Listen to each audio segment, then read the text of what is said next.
Good morning. As Sue Booth-Binczik, I work in the Albany office of DEC. The white-tailed deer is a highly adaptable and as a result a highly successful species. They're found from Canada to South America, and they can obviously live in a wide variety of climates, environments, habitats. And they're actually the most abundant large mammal species in North America, with the exception, of course, of humans. Females are called does, males are bucks. Only bucks have antlers, which they grow and then shed every year. So at this time of year, it's very hard to tell males from females. Deer are crepuscular, which means that they're most active at dusk and dawn. So that's also the time to be most alert for deer on the road when you're driving. And they tend to travel in family groups of 3 to 6, usually a couple of related females and their most recent offspring. So if you see a deer crossing the road in front of you, slow down and look behind it, because there's usually another one coming and that one might decide to jump out right in front of you.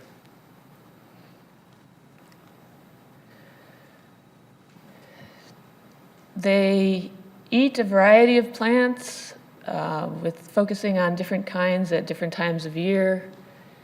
And they do best in edges between forests and more open habitat types, because that's where they find the greatest diversity and abundance of food plants. Oh, what happened?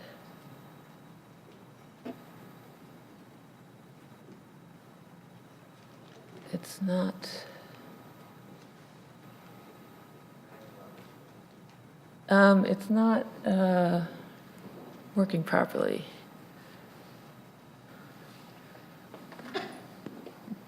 This slide has animation. Is it not on? It's not on slideshow for some reason. So it's not. Is that where you want to be? No. Why does it not go to slideshow? It is on slide. This is presentation mode, so it's. Well, this slide let's, should have something else appear. It has several different slides appearing. So it's not. All right, you're on.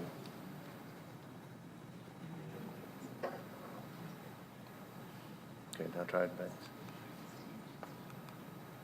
That's better. Now it's working.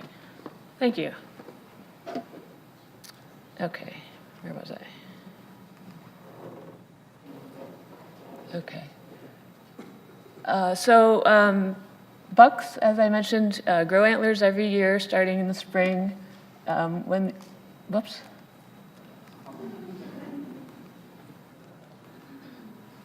All right. When the antlers are growing, they're covered with a fuzzy layer of skin called velvet, which carries the blood supply that they need to grow. And then in the late summer, early fall, the velvet dries up and falls off, leaving the bare bone antler. They grow a larger set every year. So a 1-year-old might just have a pair of little spikes like that. And then a few years later, he'll have a nice big rack like that, along with the buffed up neck muscles to support it. So the antlers are grown for the fall mating season, which is called the rut. And then in the winter, after the rut is over, they disconnect from the skull and drop off. This annual cycle of antler growth and shed is under the control of a hormonal cycle. Males' testosterone levels fluctuate dramatically over the course of a year. So in effect, it's kind of like they're going through puberty every year.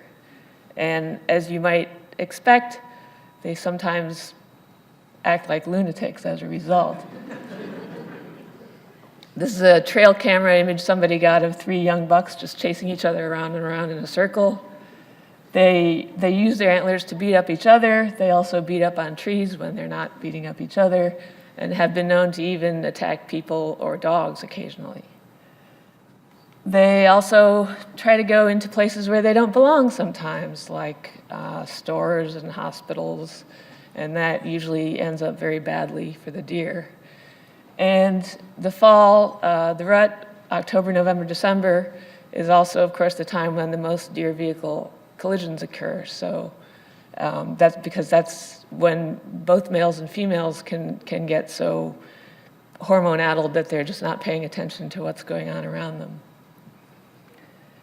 Now, the point of all this hormonal craziness, of course, is reproduction, which is something that deer are very good at.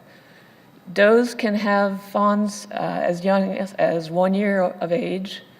They average 2 fawns per year, and they can live to be 20 years old, so that's a lot of babies they can crank out over a lifetime.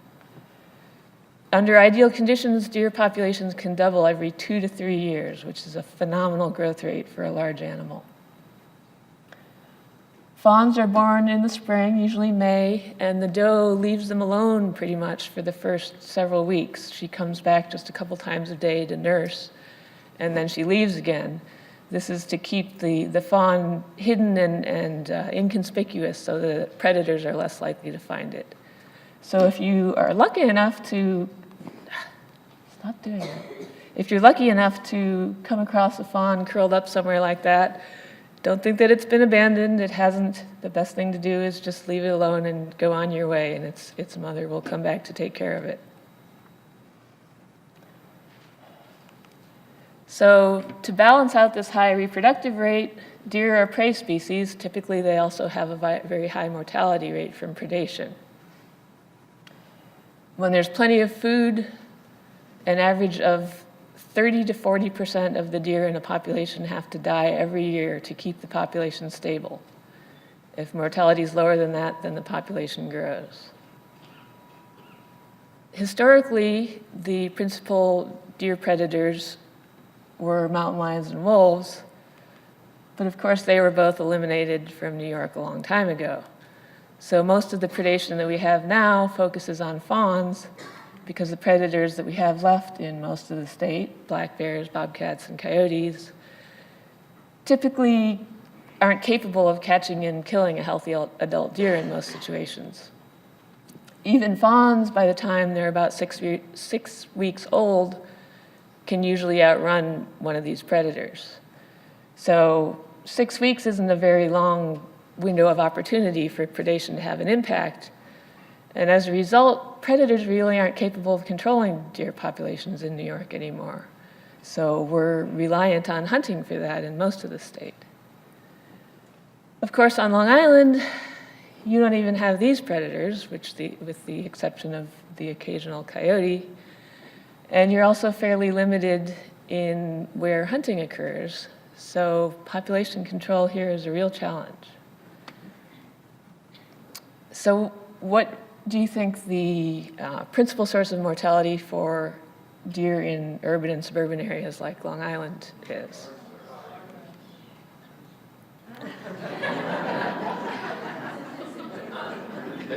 Just kidding. Cats are a big problem for some wildlife, but not for deer. No, you're correct. Cars are the principal source of mortality for deer in developed areas. There are estimated to be over 70,000 deer vehicle collisions a year in New York. And as alarmingly large as that number is, compared to the number of deer out there, it's really not that significant. So there are two implications from that.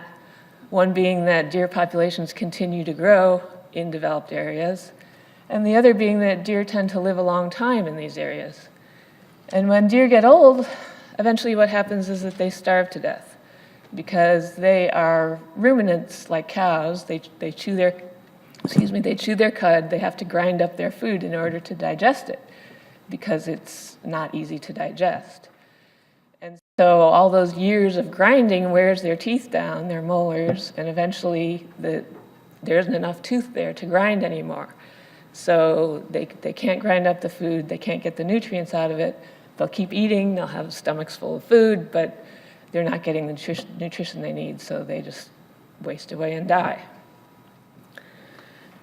And I know that animals dying isn't something that most people like to think about, but death is a very important part of natural history, and the fact is that for wild animals, there's very rarely an easy way to go. That's just the way nature works. So let's transition a bit from natural history to just plain history for a few minutes. As was the case pretty much everywhere, deer numbers declined drastically on Long Island after European settlement due to widespread forest clearing and unrestricted commercial exploitation. Deer actually hung on better on Long Island than in much of the state because there were some wealthy people with large properties out here who liked to hunt. So they maintained their land as hunting preserves and maintained deer populations so they could hunt them. Hunting began to be regulated statewide in the early 20th century, and it was shut down completely on Long Island in 1928. And within only about 20 years after that, populations had already grown so much that they were causing significant agricultural damage. But it took about another 20 years for hunting seasons to be opened up again. This is a graph showing an estimated total number of deer killed by hunters statewide going back to the 1950s. And we use this as an index of population trends because we don't go out and actually try to count all the deer. And you can see how much deer populations have grown over the past 50 years or so. This is probably actually an underestimate of population growth because much of the growth in recent years has been in urban and suburban areas. That's where we have the highest deer densities in the state. And typically there isn't a lot of hunting in those areas, so they don't contribute to these numbers. So the graph should probably actually be steeper than that if it were a true representation of population size. People often think that there are a lot of deer in the suburbs because they've been pushed out by development of the places where they would rather be living. But that's really not the case. Deer actually do really well in the suburbs. Suburbia provides everything they need. There's plenty of food available from various sources, a lot of it in our yards and gardens. There's plenty of the edge habitat that they like because we like to have patches of forest mixed in with our lawns and our golf courses. And there isn't a lot of mortality. This leads to an unnaturally high survival rate, which combined with their naturally high reproductive rate leads to some phenomenal deer densities to the point where people start to feel like they're under siege from the deer. And that may be a feeling that some of you are familiar with. You're probably also familiar with these problems that deer overabundance causes for people and communities. And these are serious problems, but I'm not going to talk more about those today. I'm going to focus instead on the problems that overabundant deer cause for the ecosystems where they live. The basic issue is that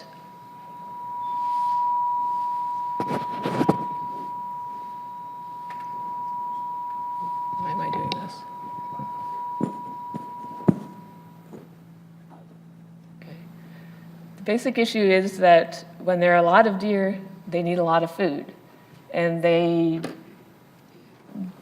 destroy the forest understory, which is the lower levels of plants in a forest. So in a forest with high deer densities, you get what's called a browse line, where essentially everything that's green and growing from about nose height on a deer on down to the ground is gone.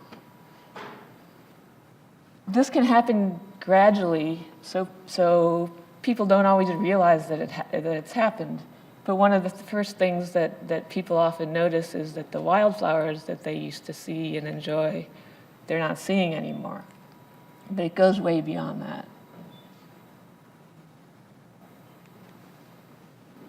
The understory isn't always gone completely. Sometimes what's left is essentially a monoculture of some native species that deer don't like. Sometimes it's a exotic invasive species that deer don't like that's been able to move in and take over easily because the native plants that would ordinarily compete with it are gone. or sometimes it's essentially just a barren forest floor. But in all of these cases, the structure and function of the ecosystem has changed dramatically, and wildlife habitat has disappeared. The the food plants that insects require are gone, so the insects are gone. The birds that eat those insects or that eat the fruits and seeds from those plants are gone. Birds don't have the shrubs they need to nest in successfully. Reptiles and amphibians don't have the cover and the microhabitat they need. So there's a tremendous loss of biodiversity. But as bad as that is, what's even more frightening to me is the impact on the forest itself. In a healthy forest, a lot of what you see on the forest floor is tree seedlings, baby trees. When a mature tree in the canopy dies and falls, it opens up a spot for sunlight to come down to the forest floor, and that allows some of those seedlings to grow up and eventually take the place of that tree. But in a deer-damaged forest, none of those seedlings are able to live that long or grow that tall. So when a tree dies, nothing replaces it, and the forest just gradually disappears.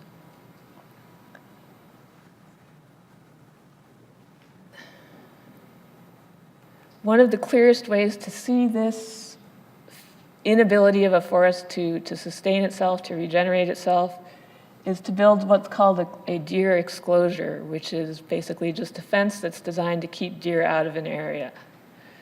This is a picture from northern Pennsylvania where they had thinned out the canopy in an area to let sun in to try to encourage forest regeneration. And you can see on the right side, inside the fence, there's all kinds of things growing, trees, shrubs, lots of other plants. But outside the fence where the deer are, there's nothing but grass and ferns, things that deer don't like to eat. It's pretty, but it's not normal and it's not sustainable.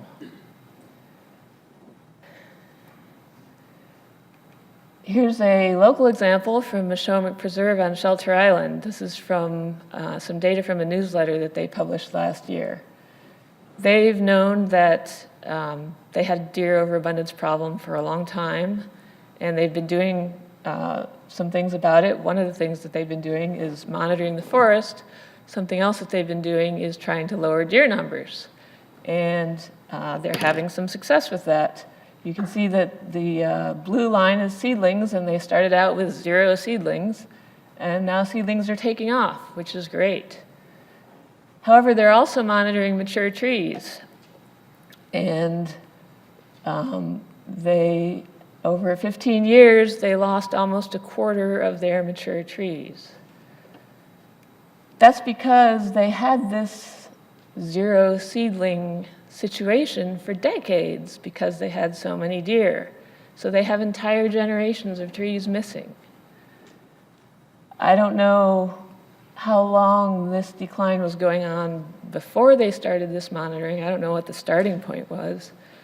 But I know that it's going to continue for decades more because that's how long it's going to take those new seedlings to grow up and fill in the canopy. And that's something we can't do anything about, and it could cause permanent changes to the ecosystem there. The gentleman who was talking just before me was talking about ripple effects.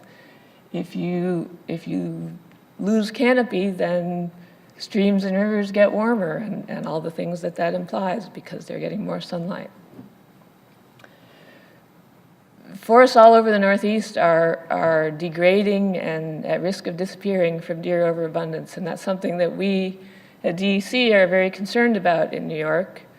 And one of the things that we have done and are doing about it is we worked with folks at Cornell and SUNY ESF to develop a forest monitoring method called AVID, which stands for Assessing Vegetation Impacts from Deer. And it's designed to be fast and easy so that as many people as possible will want to use it. So if you own a patch of forest, or if there's a piece of forest that you care about, that you think you might be able to get permission to set up some monitoring plots on, I encourage you to go to this website, aviddeer.com, and check it out. The website has everything that you would need to get started. It's got instruction manuals, it's got plant identification guides, data sheets that you can download, and there will also be some in-person training sessions at various places around the state for people who would like some hands-on instruction before they go out in the field. The first one has been scheduled for May in Westchester County. So I'm just going to go quickly through what's involved so you can see how it works. You would be monitoring wildflowers, tree seedlings, or both, depending on what you want, what works for you, and what you can find on the property that you're monitoring.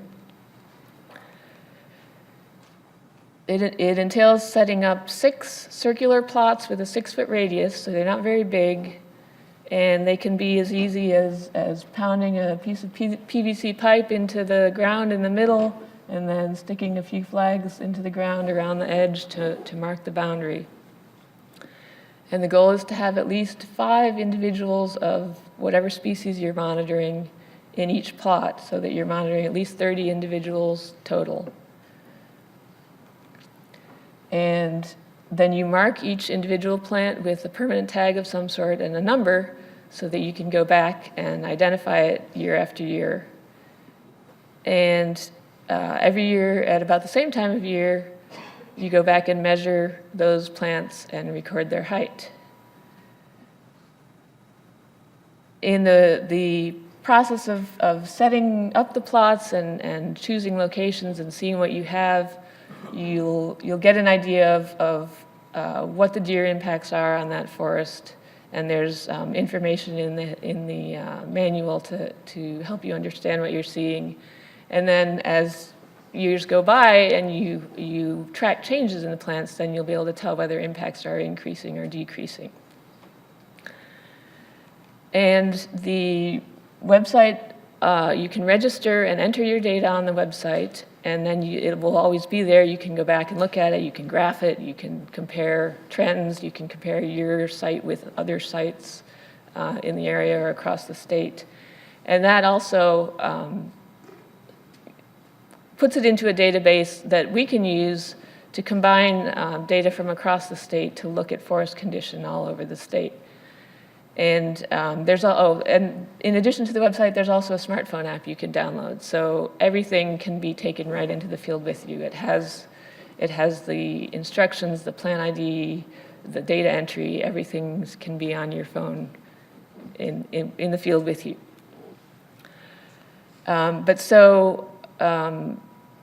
This information is a big part of the data from users of this AVID method, as well as other information on forest condition, is a big part of what we're going to be using from now on to set goals for deer population management, to let us know whether deer populations should be increased, decreased, maintained at the same level, whatever. So that's a big component of our management decisions. The other major component is a survey, which some of you may have gotten in the past couple of months, and if you did, I hope you filled it out, because we are also trying to find out what people think about deer, what experiences they have with deer, what their priorities are with respect to deer management, how they feel about deer populations in their area. As a state agency, we have a responsibility to manage wildlife populations for all the citizens of the state, and so we want to know what the citizens have to say about deer, and this is how we're doing it. We're going to be surveying a sample of people from all across the state over the next couple of years, and this area is one of the ones that we started with this year. So the last thing I'm going to say is, whatever else you do, please don't feed deer. People think that it's helpful, but it's not. It just makes things worse. It's bad for the deer, it's bad for the environment, it's bad for your neighbors. and it's illegal, so don't do it. So these are some links to things that I have talked about and some related information, and my email address is at the bottom. So if you have any questions or want to discuss anything that we don't get to, feel free to get in touch with me. And hopefully we'll have time to get to plenty of questions now.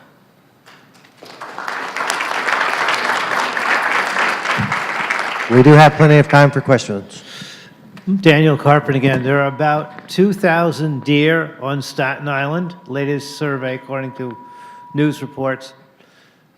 The deer population of Staten Island has gotten so high that hunters are going out illegally and bow hunting them by themselves without any permits or licenses.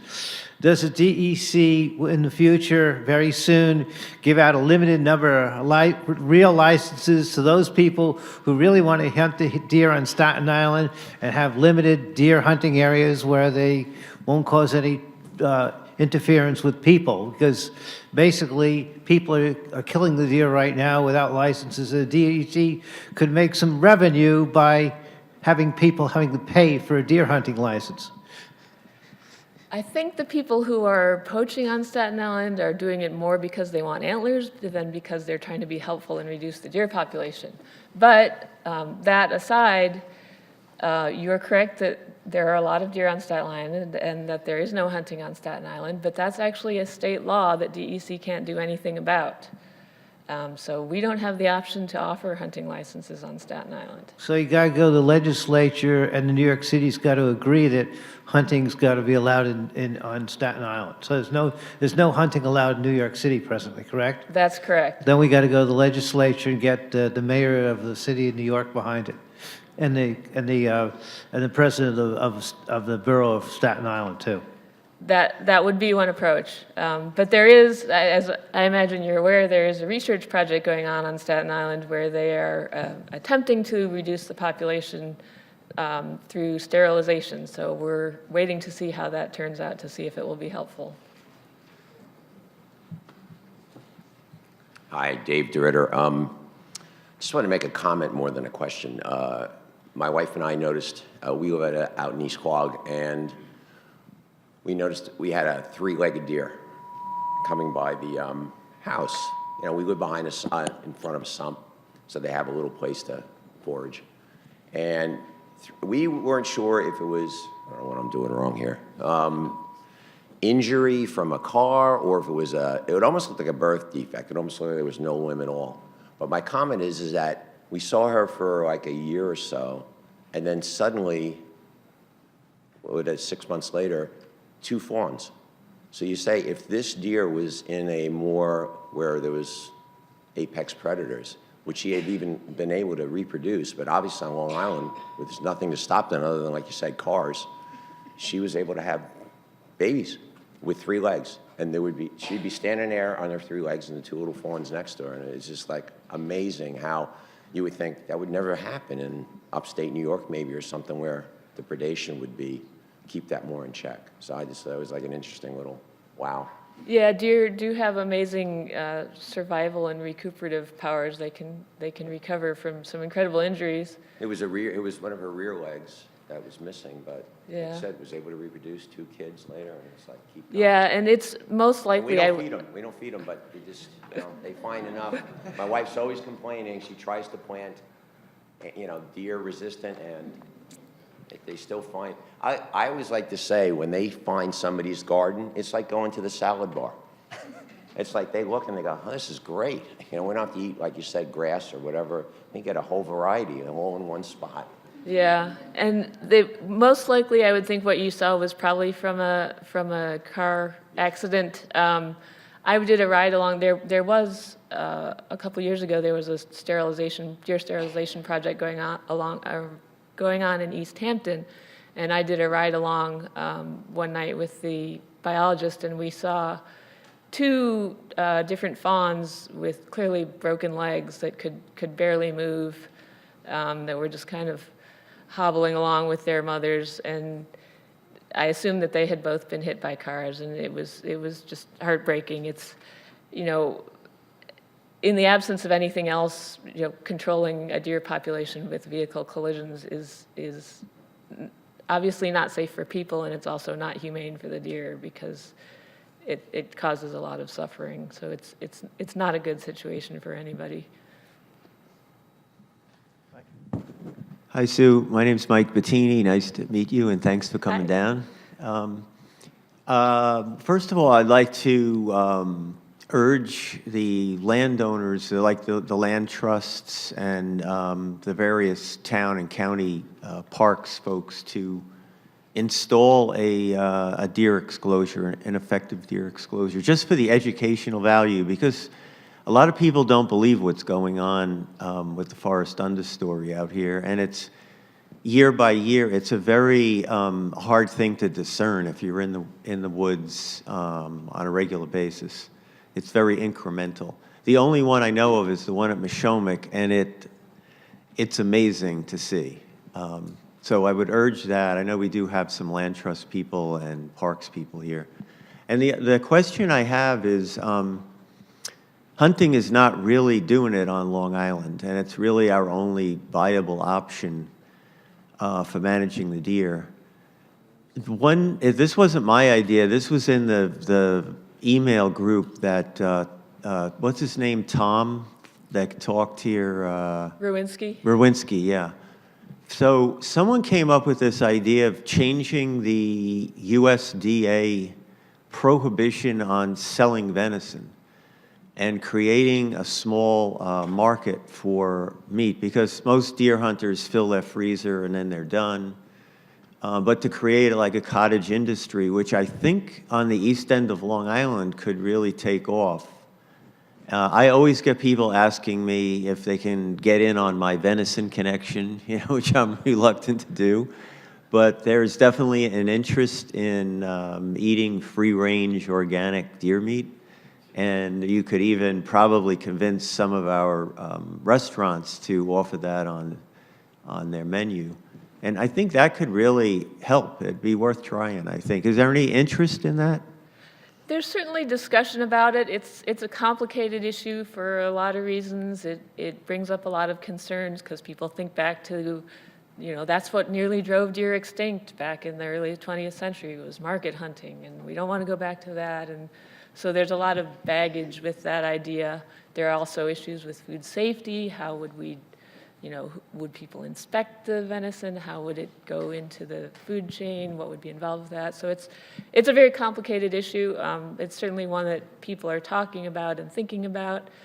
I'm not sure how much of a solution it would be. I know that there are at least two towns on Shelter Island, I think, two towns on Long Island, I think, Shelter Island and Southold, that are giving away deer, giving away venison that hunters shoot. The biggest problem, I think, for using hunting to control deer on Long Island is just access to where the deer are. It's complicated to hunt deer in developed areas, and there are limited places where landowners allow it. There are a lot of municipalities that have discharge ordinances. They prohibit weapons discharge within their municipality, so that effectively shuts out hunting. So even if you get deer down very low in the areas that you're hunting, if there are a lot of areas where hunting isn't happening, you're not going to have much of an impact on the population as a whole. So it's really sort of a geographic question of getting to all the land that's supporting deer, and it's really hard to do. Thank you. Tom? Hi, thanks for the presentation. A couple of questions. One is, we have very small forested areas, and the deer have eaten everything. There's no forest understory. I wonder if you could sort of reverse the AVID program like Mike spoke about. Is it possible to take 6-foot circumference areas and exclude them from the deer and see what grows in there? Because if I did the AVID program, I just don't think there would be any difference. There's nothing left anyway. And so what they're doing within a 6-foot radius, they've already done. So doing the opposite of excluding it and measuring what grows up in there after that exclusion might be a useful piece of information for you. Yes, that's certainly good for comparative purposes. It's certainly good for educational purposes, as Mike mentioned. If this was what the folks at the plant ecologists at Cornell and SUNY ESF came up with as the best approach that would be most applicable everywhere and give us the data that would be most helpful for us. If you're in an area that's really just so devastated that there's nothing you can find to measure or to mark, but you do have an interest in looking at deer impacts, there are some other methods. For example, there's something called the sentinel seedling method, where you actually go out and plant seedlings, tree seedlings, and then you basically see how long it takes for them to be eaten, or you see how many are left in after a certain time period. And I'm happy to give you information on other methods if you have any interest in doing that sort of thing. I would like that. I did plant some pitch pine seedlings, and most of them are gone. Last year I planted them. The second thing I wanted to let you know about was that there is an extraordinary place on Long Island where there has been, for quite a long time, deer exclusion for a number of reasons. It's at the Sisters of St. Joseph's in Brentwood. There's a 250-acre piece there that's been run by the Sisters of St. Joseph's for 150 years. And they're looking at doing some sustainable agriculture there, but there is an area where, because Brentwood is so developed, there's not a lot of deer in that suburban area. It's been provided with protection from the deer, and it's a beautiful understory. It looks natural, and I would recommend that maybe you go visit it to just look at it and see and understand it. We've been working with them. The Peconic Land Trust has worked with them over the last 3 or 4 years to help them preserve that land. They didn't want to sell it off, which is what a lot of convents have done in order to provide money for the reduction of numbers of nuns that are living there. But they wanted to maintain it, and they have a beautiful land ethic that they've developed over time. So I would recommend that you might want to look at that. It's a really beautiful little wooded area. It's not that little. It's maybe 10 or 15 acres. So anyway, thank you. Okay, thanks. Okay, so we are out of time. Sue, you're going to be around? Yes. Okay, so folks, if you have questions, catch her at the break, which that's where we're at right now.